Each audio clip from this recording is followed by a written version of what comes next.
Hi everybody, part 5 of the simulator build. I have a screen up, I have ceiling protection. I'm in a position where I can now play golf. Well, I can attempt to play golf. What I've done is it's 35 minutes after the last video, and I made some changes just so that the screen material actually just kind of hangs and barely touches the floor rather than folds underneath like the one behind, the archery screen. The reason being, I just think it'll hang more naturally when shots get hit. And if I've got a golf ball I can throw.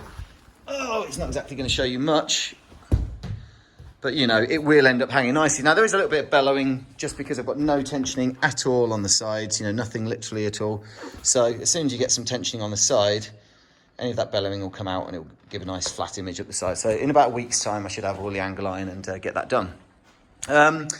If anyone is going with this build, a couple of things to notice. Ceiling protection, as I mentioned, I ended up folding over no material, just gripping it and clipping it. And in the middle, I ended up folding over about 4 or 5 inches. Again, that's just due to the wire and the kind of flexing of the wire. So to make sure I've got a nice even area. Anyone going with this design will also want to bear in mind, you know, there's quite a bit of a gap above my image to where that wire is, that everything folds over. That's to allow for a bit of the bellowing with the ceiling protection, because although it's taut, it's not like really tight. If that's an issue for you and you don't have that much space, you could always just have a bungee cord that just goes across in the middle, just kind of lifting it up, giving it a bit of extra protection, and that would just mean that you could probably squeeze a few more inches worth of the image. Apart from that, there's lots to be done for here. I've got to do the sides, got to do the flooring. I'm going to be getting all that done in future videos. What I thought I'd do is just show you what the golf looks like and show you a 4K video. Now, I use a Optoma 4K 550 HD projector. It is a 4K projector. And I'll just turn the lights off. So you can see what would a golf look like when you end up playing. And this is just one of the courses that's been created. Everything looks fantastic. I mean, the images look superb. You know, the screen's great as far as the Type 3 screen. I think it gives a really easy screen to hang, in the sense it's quite thick. It just hangs pretty naturally. You don't have to do too much tensioning. It's also very quiet, and obviously get in touch if that interests you at all. What I'll also do is, because I've got an Optoma projector. Oh, who's this dude? Where you come from? I didn't want you on there. I don't know why that moved on. I thought I'd show you some 4K footage. Again, this is just me being happy with my setup. Get to the lizards. I always think lizards look great in 4K. When I bought my first 4K projector, I remember watching some Panasonic demo. But anyhow, the image looks great. Once you've got tensioning, all of those kind of artifacts at the top from where the material is not quite fully stretched will come out. But it really looks good. This is about my hitting position. And I'll be watching movies, doing gaming, obviously doing all my golf videos on here. And I couldn't be happier with how things look and how much more kind of immersive this is now that I've got rid of all of the steel bars and the steel frame. There we go. More frog, toad, lizard. I don't know, you see, I'm really good at this. I'm really good at my nature knowledge. Tiger, I almost said lion. That would have been foolish. Anyhow, moving away from all this rubbish. I'm going to do a video talking about all the prices at the end, but I will just kind of give you a rough indication of what it's about. There's probably about 5, 10, 15, I've got about 20 metres worth of steel wire. I'd imagine that's less than a tenner. I'd have to check, it might be more, 15 quid, but not much.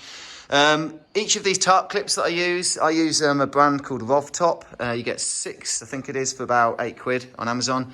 They're fantastic because they've got the little screws that you can turn to tighten and untighten, which is just so much more convenient than some of the other ones when you're going to be making changes. The eye plates, eye hooks on the side of the wall might be a couple of quid each or a few quid each. But you only need the 1, 2, 3, 4, 6 minimum, maybe 8 if you go with exactly what I've done here. What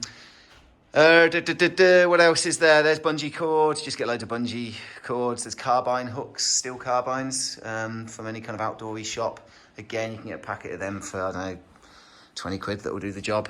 And beyond that, you've got the screen itself. The screen itself is priced, this is a Type 3 Hybrid Me screen. It's priced at £125 per linear metre currently. So it comes in a 3.1 metre width. Now, the reason I set up my height and the space between the wires for it to fold over was so that I could use the full 3.1 metres and I don't have to do any cutting of the material, which is just hassle, to be honest.